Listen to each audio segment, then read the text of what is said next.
J'avais 20 ans, j'étais effondré, le monde s'écroule sous vos pieds. C'est sale, c'est sexuellement transmissible, c'est honteux, on n'en parle pas. Je retourne à l'école avec des cachets, 13 kilos en moins, des cheveux en moins. Donc, en fait, j'ai même pas eu le temps de passer la porte de l'hôpital que déjà, il y avait eu « Ah, elle a le sida ». Très vite, on se sent rejeté, bon à rien, malade. On est exclu de la société, du monde du travail. Et puis, on est mis de côté. L'image, c'est quand même, soit on est des femmes de mauvaise vie, soit on est des pauvres filles qui ont été contaminées par des sales types. Je ne suis pas toxicomane, je ne suis pas une travailleuse du sexe, je suis une maman et j'ai été contaminée.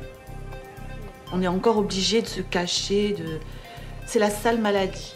N'importe quelle maladie, on peut l'annoncer, mais alors le sida, alors là... Je crois que la science est allée plus vite que la société. Nous avons un traitement qui nous permet de vivre, et de vivre aussi longtemps que si on n'avait pas le virus, mais cet effet indésirable pour moi qui suis blanc, français et gay, c'est la sérophobie, c'est la peur qu'on suscite chez l'autre. On perd une partie de sa famille, on perd une partie de ses amis qui nous tournent le dos, on perd son boulot pour beaucoup. Ça suffit, non ?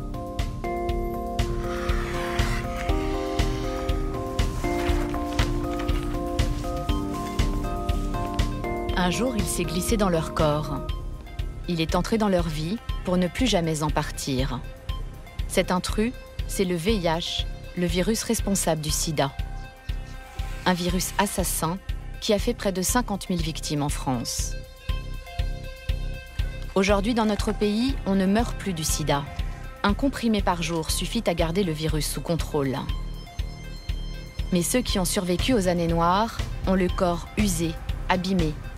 Et pour tous, les plus jeunes comme les plus âgés, être séropositif, c'est risquer d'être un proscrit.